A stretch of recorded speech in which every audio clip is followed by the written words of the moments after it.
permite una reducción real del 10% a los recursos que se dan para ese propósito. En un primer planteamiento solamente hubiese sido del 5%. Y para darme a entender, sin entrar a cuestiones de mucho tecnicismo, sino de una forma muy general para que después podamos tal vez ampliar un poco, este asunto del financiamiento público para obtención del voto se construye de acuerdo a lo que nos establece el artículo 58 del Código Electoral a partir de la determinación del financiamiento para actividades ordinarias. El financiamiento para actividades ordinarias, nuestra normatividad lo establece señalando un porcentaje de los salarios mínimos diarios vigentes que multiplicado por el padrón electoral nos genera una gran bolsa, ¿sí? Esta gran bolsa se divide en dos segmentos, uno de los cuales va en forma paritaria a todos los partidos, 15% para todos los partidos, dividido en todos los partidos con registro, y un 85% de acuerdo al porcentaje que los partidos tuvieron en las elecciones para diputados locales, que se divide de acuerdo pues a la cantidad de votos en números relativos que cada partido tuvo. Es importante este dato porque con él se construye el siguiente aspecto del financiamiento, que es el relativo a la obtención del voto. La ley decía que del financiamiento que se da para actividades ordinarias habría de darse el doble para obtención del voto. En consecuencia teníamos un 200% adicional a lo que en un año se le daba a un partido solo para un proceso electoral. La propuesta señaló en un primer momento un planteamiento de llevar a cabo el otorgar un tanto más, esto es la actividad del financiamiento para actividad ordinaria más un tanto, y un adicional del 90%. En términos reales, esto significaba un financiamiento del 190%. Respecto a lo que se otorga para actividades ordinarias, pareció a los compañeros diputados, y bueno, yo también participé en esa opinión, que era realmente muy poco la reducción que se estaba proponiendo, y entonces logramos un acuerdo interno para que este fuera mayor. En consecuencia, lo que se aprobó en el Congreso del Estado fue, en vez de decir 200% como estaba originalmente establecido en el Código Electoral, fue señalar un 180% a lo de actividades ordinarias, lo que representa entonces esta reducción real del 20% respecto a el doble del financiamiento que se tenía considerado en un primer momento. Entonces, hoy los partidos por cada comicio obtendrán su financiamiento ordinario de manera regular más un 180% de manera específica para actividades de obtención del voto.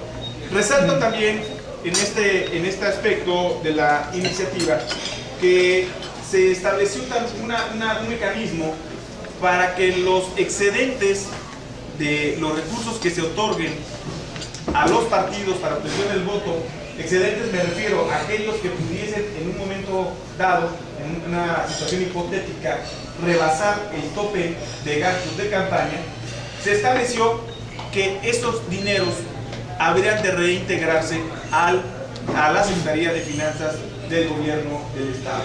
En un primer momento se había pensado en afectarlo para algún rubro en lo particular, pero viendo la dificultad técnica de que esto se lograra, se determinó simplemente la reinserción o el reintegro, digámoslo así, a la Secretaría de Finanzas de estos recursos. ¿Por qué este supuesto hipotético? Un partido político, cuando asiste solo, ¿sí? Sin una modalidad de asociación política a una elección, no va a rebasar el tope de campaña. Pero cuando asiste con diferentes partidos, esto es ahora en la figura de coalición, tendría la posibilidad de que los financiamientos, ¿sí?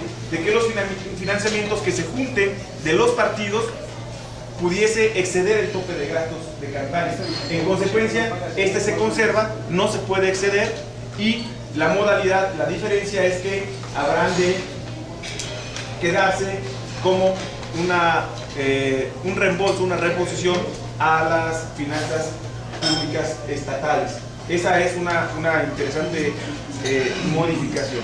Nos parece que esta iniciativa es algo que ante la opinión pública ha quedado poco discutida, poco analizada, poco difundida, y sin embargo me parece que es de las más atractivas, ¿no? Porque genera esta posibilidad de responder a este reclamo de que las campañas sean alargadas.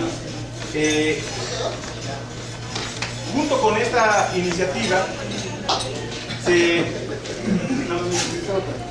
dio entrada a un par de reformas, una constitucional y después una legal, al aspecto de reducción de tiempos de campaña.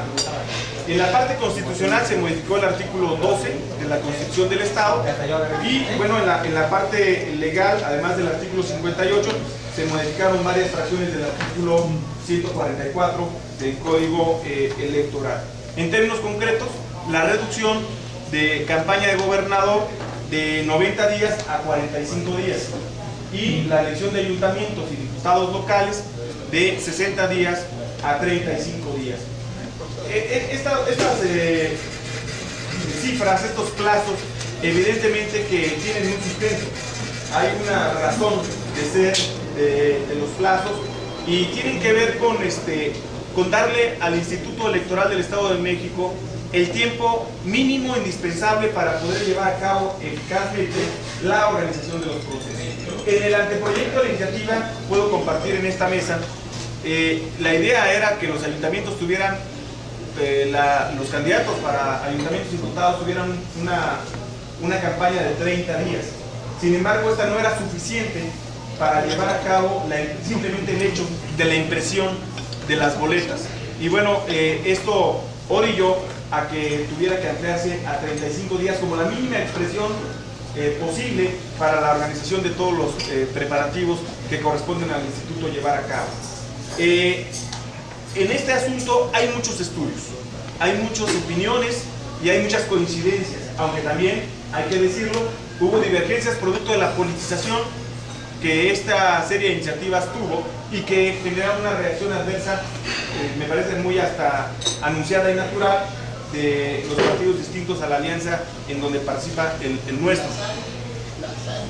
Sin embargo, ahí entramos en contradicciones, porque mientras la plataforma electoral del PRD y los pronunciamientos de reforma del Estado que diferentes panistas han venido pronunciando, incluyendo el presidente de la República, iban en el sentido de la reducción de tiempos de campaña, cuando ya la ponemos como una realidad, bueno, ahí escuchamos algunas argumentaciones en contrario. Pero me parece que es responder a este mismo reclamo de la sociedad que tiene que ver pues con que las campañas logren concentrarse en los argumentos, en las propuestas, en la discusión de los asuntos públicos y dejen de lado todo lo que es la descalificación, lo que es la diatriba, lo que es la confrontación estéril entre los candidatos.